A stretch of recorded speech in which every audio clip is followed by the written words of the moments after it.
Hey, this is Asim, Global Product Marketing Lead for Peridot, and you're listening to a special episode of Ingress Insights.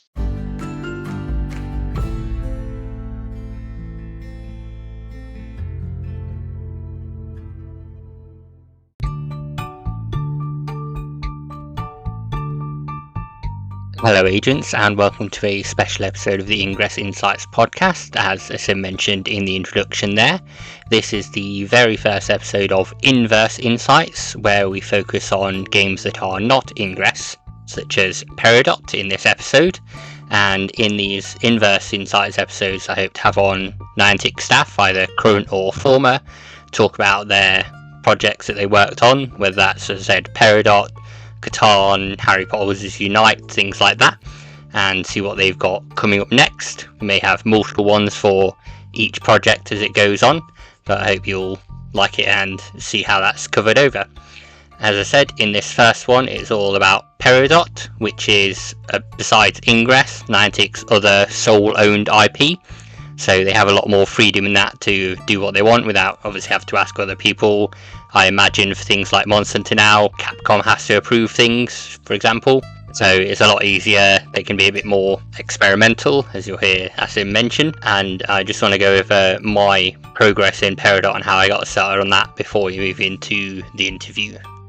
So looking on my app store, I started playing, or at least I downloaded Peridot on the 8th of May 2023, and the main premise of Peridot is you have these little virtual pets that you can raise, and the gameplay loop that I do in it is getting the dots up to where they can then breed with other dots that are nearby or ones of your friends, things like that, and then get a new dot and go through the gameplay loop again, raising them up until they're old enough and keeping them, feeding them, doing all that kind of stuff. So looking at my screen, I'm on 20 tracked dots.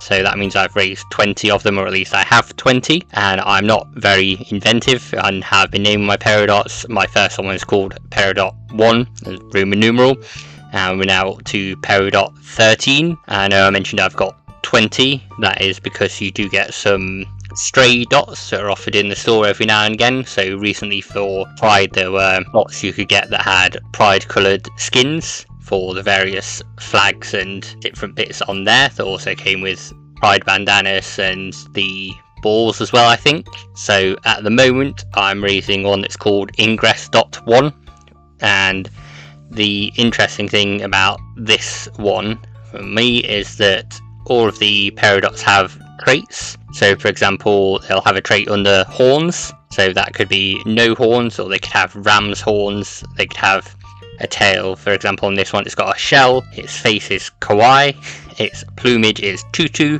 and its ears are pigtails. However, there are two other traits that it can have. So you get a pattern and also a material. In this one, because these traits it has were previously not discovered before I had this dot, I get to name them, which I think is quite a nice thing. So the pattern it has is Enlightened, the material it has is Ingress Insights. So you may encounter those materials and traits out there in the world, and they've spawned from a dot that I originally had. And I think that's cool to think about the data going forth on there and spreading. Obviously with a name like Pokemon Trainer J, I played a lot of Pokemon. One of my favourite bits there that I'll mention that this reminds me of is the record mixing in the Generation 3 games, where you could share data with other trainers, either wirelessly or when you're connected, and that could then pass on and pass on and pass on, and you'd then get reports or things in the battle tower for data for people you didn't even know, but you were a friend of a friend of a friend, and it's cool to see how data spreads that way and what it can then be used for. So I totally get the idea with the traits and how those spread. I think it's a cool little thing. As for my level, I'm now level 31, so I think that's okay for starting off. I'll get a few bits when I level up to level 32, one of them being a nest, which is what you need to breed your dots. Initially there was some backlash when the nests were not available free to play. They did previously cost £5 ago, so I think I dropped out of playing Peridot then, even though I was interested in it from way at the start in the campfire, chatting away and doing things there. But now that the free gameplay loop that at least I do works pretty well, I don't mind spending a couple of minutes a day just make sure my dot's fed, going through and then trying to move on to Peridot 14 or 15. I don't know how long the generations will go in it and whether I'll see any traits pop up that have maintained through the generations would be nice to see. But that's all for my progress on it. What I'll do now is get you moved into the interview. Hello, agents. Welcome to a special section of the Ingress Insights podcast on this Inverse Insights, is what I'm calling it. So this is where we go and look in different Niantic properties. This week is focusing on Peridot, and we're lucky to be joined by Asim, the Global Product Marketing Lead for Peridot. So if you want to introduce yourself, Asim. Cool. Well, yeah, thanks so much for having me. Excited to be here. My name's Asim. I joined Niantic about 8 years ago, and so I was fortunate enough to be a part of the Pokemon Go launch, and have supported a variety of our other projects over the years. But really, the past 4 years, I've been focused on building this world of Peridot, really from the ground up. And we started there with a mobile game, but we're also expanding this into a broader franchise. So excited to chat with you today about what we're doing and what we're working on. Yeah, that sounds good. And obviously, most people listening to this would play Ingress, but may not play Peridot. So, to any new people, what is Peridot and why should they be playing it? Yeah. So Peridot is this incredibly adorable creature. We call them dots, and think of Peridot kind of like a virtual pet, but for the modern day. And so if you're familiar with other Niantic games, obviously Ingress, Pokemon Go, you're traditionally this avatar on the map. And as you move in the real world, you're moving on the map and you're able to discover this amazing content around the world. But the idea behind Peridot was like, let's turn the traditional Niantic game on its head. And what's something magical that we can build? And so we decided to build an experience really that immerses you immediately into the real world when you start the game. And obviously, when we're pushing the boundaries with this new technology, you want to have these kind of anchor points of familiarity. And so that's why we really leaned into this idea of let's start with a virtual pet. Everyone knows what a pet is. I'm sure everyone, if they have the opportunity, would love to have a pet because you just feel this sense of companionship that you can have. And so with a game like Peridot, you can have a pet with you that's digital, but it's with you wherever you want, whenever you want. And so it's this awesome opportunity to kind of just have this, dopamine hit, this escape from the real world, but still be anchored in the real world with these adorable creatures by your side. If you haven't tried Peridot, I highly encourage it. We're on the app stores, and every single creature that you discover is 100% unique to you. And, the core of the game is really around discovering the beauty of these creatures. You can hatch these creatures to kind of build a collection of more dots, and they each have their own kind of unique genetics, and you can discover a wide variety of different types of these Peridot creatures. And then as with any traditional pet simulation type of game, there are a lot of ways that you can engage with the pets. So you can pet them, play with them, you can play fetch together, you can discover food and feed them, you can just go on walks and kind of have a companion by your side. So it's this really adorable game that we started the focus on mobile, but really looking at how we can expand the franchise into other territories. I know since I started playing, it's expanded with having things like the feral dots and capturing those, doing the blight books and things like that. And you mentioned look to expand it more to franchise rather than just a singular app. What's the plans there or things you've already started to do? If you're familiar with Niantic, we're really excited about this kind of promise of where AR can head. With Peridot, we've kind of already started on that journey. I'll say like when we started building this product several years ago, when we were even just a concept on paper, the idea was we want to build for where AR is heading. And that's right now kind of we're in the point of HMDs, but in the future, we'll have more traditional outdoor glasses that you can wear and have, AR content layered on the real world. But like I mentioned, when we started the product, we really wanted to build for the future, but we wanted to master on the technology and the devices that players were on.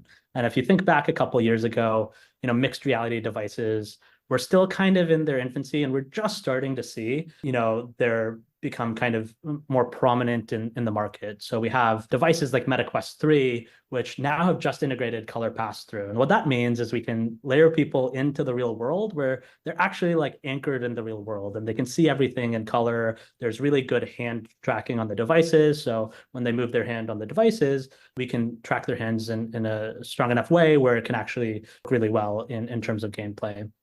We also You have do things like devices. getting your Peridot and things like that in. Yeah, exactly.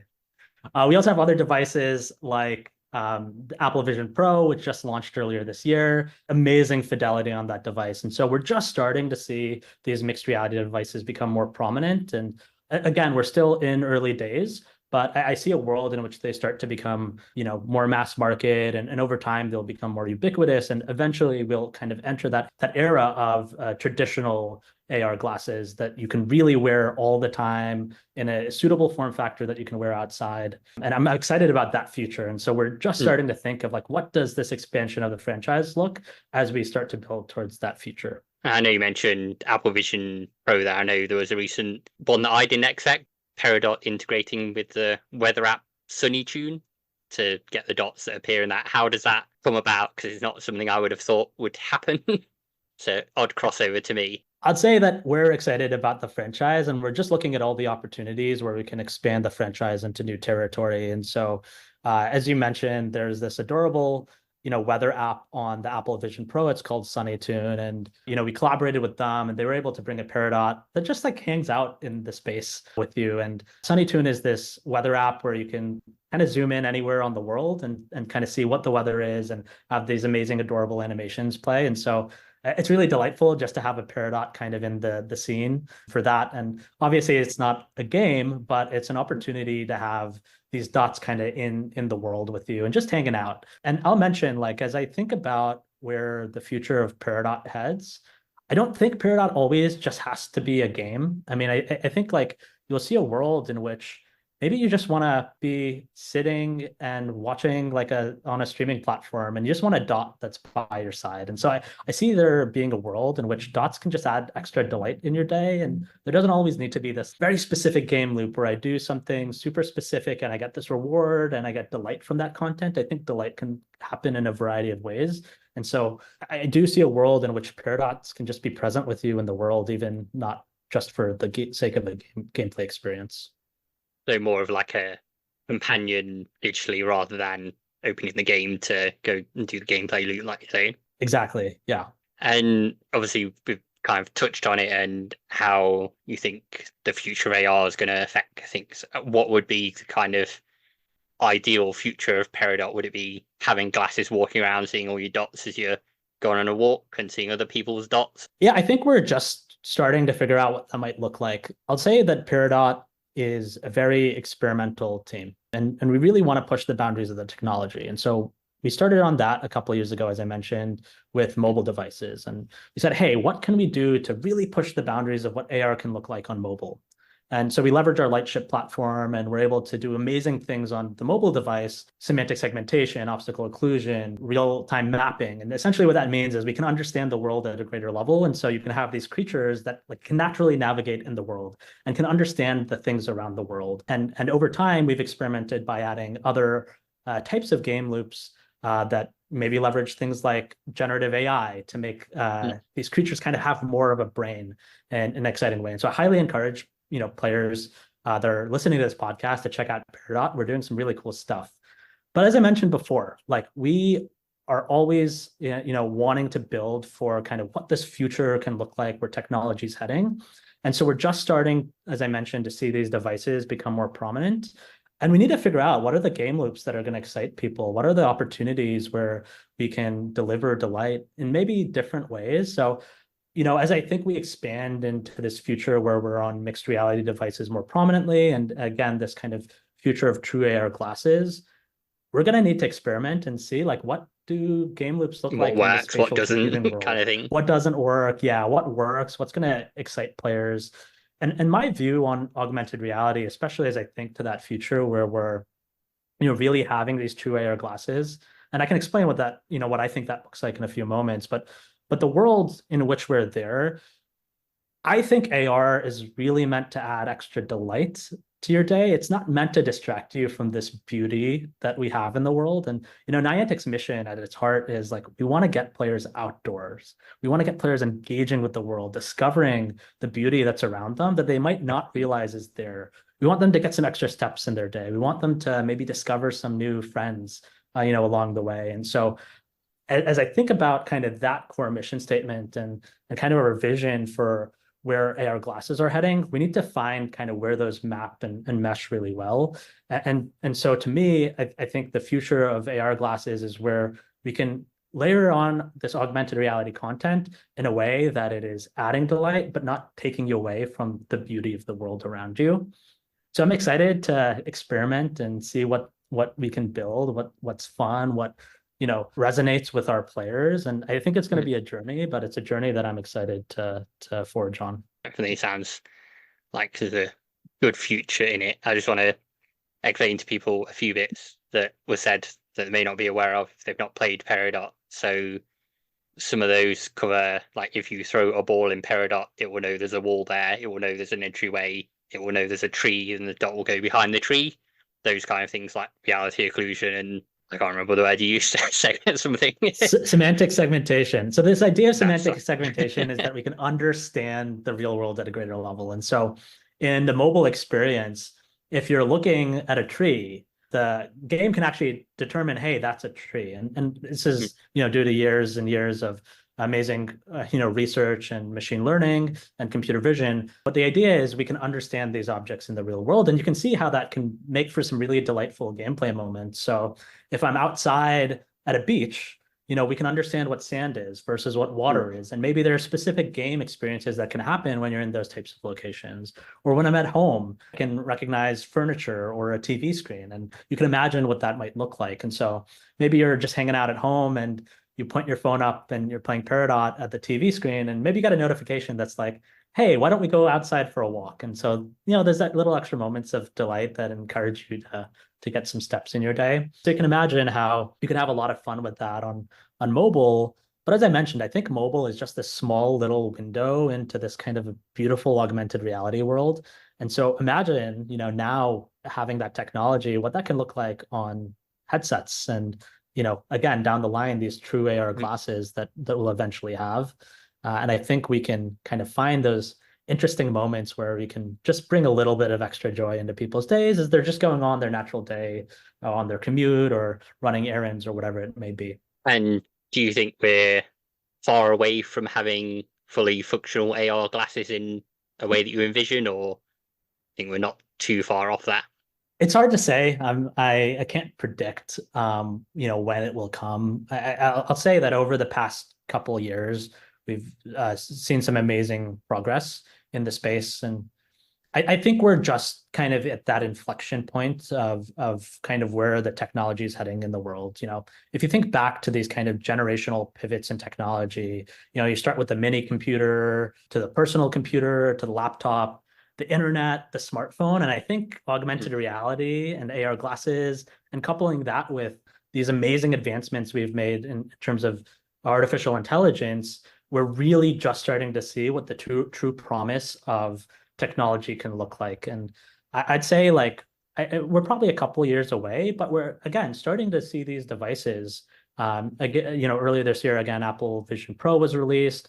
At the end of last year, Meta Quest 3 was released. And again, we're just starting to see these devices, and over time, they'll become more functional. So instead of goggles that you're probably primarily wearing indoors via the form factor of HMD, we'll have glasses that you can wear outdoors.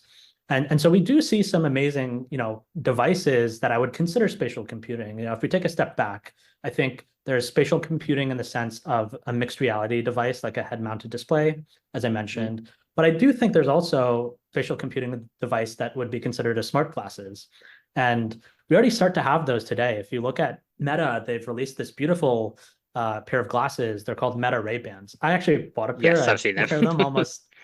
I wear them almost every day. And I would consider those AR glasses, primarily from the sense that they have this amazing audio, they have artificial intelligence in it, and it can understand to some degree, where you might be in the world as it's connected to your mobile device. And so you can imagine there could be a really fun experience on a device like that where maybe you got a, audio ping in your ear, and you could imagine how you could have some delightful gameplay, which might not be one where you need to pull out the phone from your pocket or even need to see some visual content layered on the screen. But maybe you got a notification and you can tap a button and something happens in then the mobile game that you're playing. And so Yeah, it could be I like, would oh, say your we're dots already passed by this POI and picked up these things. This button to make it pick it up. Exciting little exactly. And things. so yeah, and I'd say like we already have AR glasses today, but I think the vision and the promise of where we're heading is that true AR glasses where you're outdoors and you can kind of layer on this digital content in the real world and see that through the lens of the glasses. So I'd call it maybe a couple years away. And I think like when I think back, just to bring it back to Peridot, our team's focus is like, let's innovate, let's invent the future. And so I'm excited to be exploring, this early on phase, this kind of like, I'd like to call it the messy middle, because we're not there yet, but we're starting to find our way there. And really what you'll see us doing is just keep experimenting, trying different things and seeing what some amazing experiences could look like. So when that day comes, you'll have something really delightful that adds that joy to your life, but doesn't distract you from the world. As you are experimenting, introducing new features and tweaking things for Peridot players, where should they go to say, I like this feature, or I think I'd rather have X feature in the game instead? Yeah, we listen to feedback and we view it everywhere. And so if you're playing the mobile game, you can leave that type of feedback on the App Store, on platforms like Reddit. I'm in Discord almost every single day, and there are a handful of unofficial Peridot communities in the Discord. We have a campfire community as well that we're listening to feedback. And you can also just feel free to kind of share it on social media. And I check social media as well. And so we're always listening to the feedback. We're taking it in and, seeing how we can, deliver delight to our players and kind of figure out what those game loops that we can expand on or new opportunities to bring to the experiences. Share anywhere as long as it's a Peridot space or general social media. Totally. Talk about Peridot. And then obviously you said yourself you'd helped out on some Niantic properties before Peridot. Is there any inspiration or lessons learned from work on those that's helped you with Peridot? We have a beautiful portfolio of games. I was fortunate enough to be a part of the Pokemon Go launch, and so I played that game for a handful of years. And while I don't play it as much anymore, I still try to go out sometimes during a community day and have fun. And we have some other amazing properties like Pikmin Bloom, which is this adorable walking app, and it just encourages you to get some extra steps in your day. We have a beautiful game called Monster Hunter Now, and it brings the franchise of Monster Hunter to your mobile device in the real world. And so that's also a really exciting game. And these all have different like fun game loops. And so we're learning. We share this inspiration with our team in the company, and those teams also share their inspiration with us. And so there's a lot of good insights that we share across the board. I think with Peridot, we're a little bit of a different game where you're kind of fully immersed all the time in augmented reality and less or so a avatar on the map. But there are some like really interesting loops and inspirations that we can take from some of our other games, in like terms of how do you do social gameplay really well, or what are ways that we can encourage people to get outdoors via the likeness of a quest system that can encourage you to go and visit local points of interest around you. I love all the games we've built. I'd say like the one that started them all was Ingress, and that was really what showed us like, hey, there's this like genre of gaming that's actually really fun. And so even from Ingress, we learn how people move and play in the real world. And so those insights really are valuable and helpful as we start to build other products and think about how our games can work. And you've got all the usual, I guess now, Niantic staples in Peridot, such as Adventure Sync, rewards for walking, like you said, the task-based system of send your dot to forage at this one, or find so many stray dots, and even occasional free gifts in the store. I know there's all the Pride stray dots at the minute that I keep picking up, so I don't know what I'll do with them, but I keep picking them up. Yeah, I think like we just want to bring delight to our players. And so that can even happen, as you mentioned, when you're not actually playing the game, but you're just going on your walk. So via the feature like Adventure Sync, the game can still track your steps when you're not playing, and you can come back in the game and have this adorable moment where you're maybe unlocking some content, or you've completed a task because you had a task to walk a certain amount of kilometers. And so I like to view Peridot as this like opportunity to experiment and try different things and try new things, mostly because it's our own franchise and we have a lot of flexibility to try different types of features. And so what we're experimenting with and have experimented with on mobile are also things we're going to try and explore on those future devices to come with, like I mentioned, mixed reality devices like Meta Quest 3, devices like Apple Vision Pro, but also these kind of future AR glasses. And so actually what I'll mention, and I didn't mention before, is we've already started to experiment and explore this world of mixed reality devices. On our 1 year anniversary of the mobile game, we launched a mixed reality experience called Hello Dot. And really what it is right now is this adorable dot that you can kind of have in your space. And because you're through the form factor of mixed reality headset, like it is 100% your field of view. You can look anywhere and this dot will kind of be in your space. And it's really tangible. Like you can go and pick it up and you can pet it and you can have these kind of adorable moments with it. But you can imagine all the things that we've learned on mobile are things that could also translate really well to devices like that. And something I mentioned before is like we're pushing the boundaries and leaning into these new technologies like generative AI. And so we've actually launched 2 features in the mobile game where we're leveraging the power of generative AI to drive some delightful gameplay moments. So as I mentioned before, you can understand the real world through semantic segmentation. Imagine you take that real world information, you have this information about this dot, whether it's its age or its personality, and you feed all of this to a large language model, and you have this vast animation library. And so let's say the dot can recognize the flower in the real world. Through generative AI, it can maybe now go up to the flower and sniff the flower and then just sit back and admire it. We've also launched another feature leveraging generative AI where you can kind of have a conversation with your dot. And obviously it's not going to speak back to you kind of in human speech form, but it can recognize what you say and then maybe react to that in an interesting way. So let's say, for example, you say, hey, do you want to go for a walk? And then your dot gets really excited, starts spinning around and heads towards the door. And it's like, okay, cool. I'm going to grab my shoes and go out on a walk. And so, imagine what that looks like on mobile. You can have so many more exciting and delightful moments with that on mixed reality devices and that future true glasses of where we're heading, I think, in a couple of years. So just think about like the amazing technology we have today. I think we'll have some really exciting moments down the line. It's all just learning along the way and learning from ourselves in terms of what we've done in Peridot, but also learning, as you mentioned, from all the other games in our portfolio. It's something I'm just thinking about the speech talking to the dots. Is that more picking up on your tone inflection or the words you say, or is it kind of a mix of both through the generative AI? So we leveraged the same large language model we did for that other feature I mentioned, where you're feeding this information of the real world. And so in that feature, it's taking this understanding of what you're seeing in the real world. And the only difference here is instead of it's understanding what you're seeing in the real world, it's understanding what you're saying. So you can have a conversation with your dot. There's this little microphone button, and you can literally ask your dot anything you want, and it'll feed that information to that same large language model, and then it'll try to provide a response that makes sense kind of in the context of the question you've asked, but also our animation library, which is pretty significant. Like I mentioned, it could be as simple as like, hey, do you want to go for a walk? And it'll get really excited. Or you can even be like, hey, do you want to play fetch? And then you can go to your backpack and find the ball and throw it to it. So there's a lot of ways you can just kind of have these kind of breaks from the real world, but still be immersed in the real world and just like having that conversation and reaction with your dot.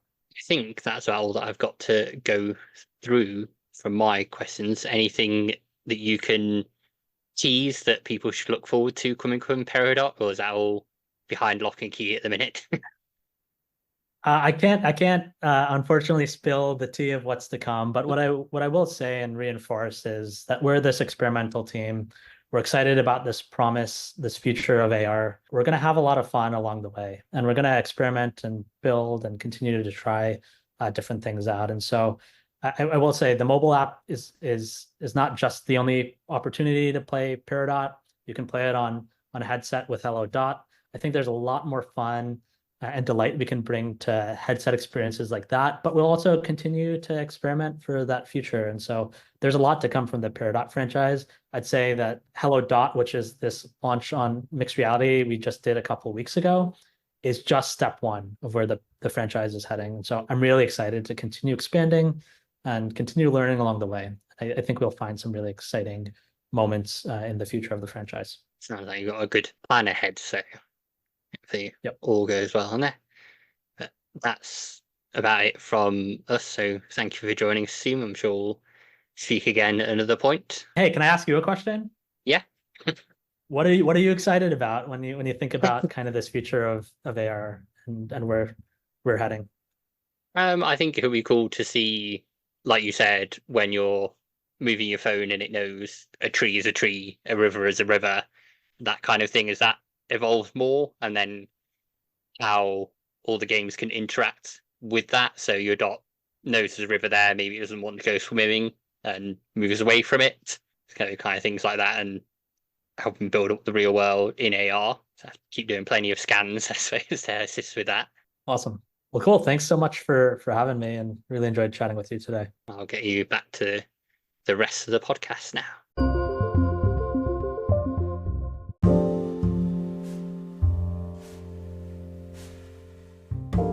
Thank you, agents, for listening to the inaugural episode of Ingress Insights. If you are listening to this on the day of release, you'll get your regularly scheduled Ingress Insights episode on the following Sunday.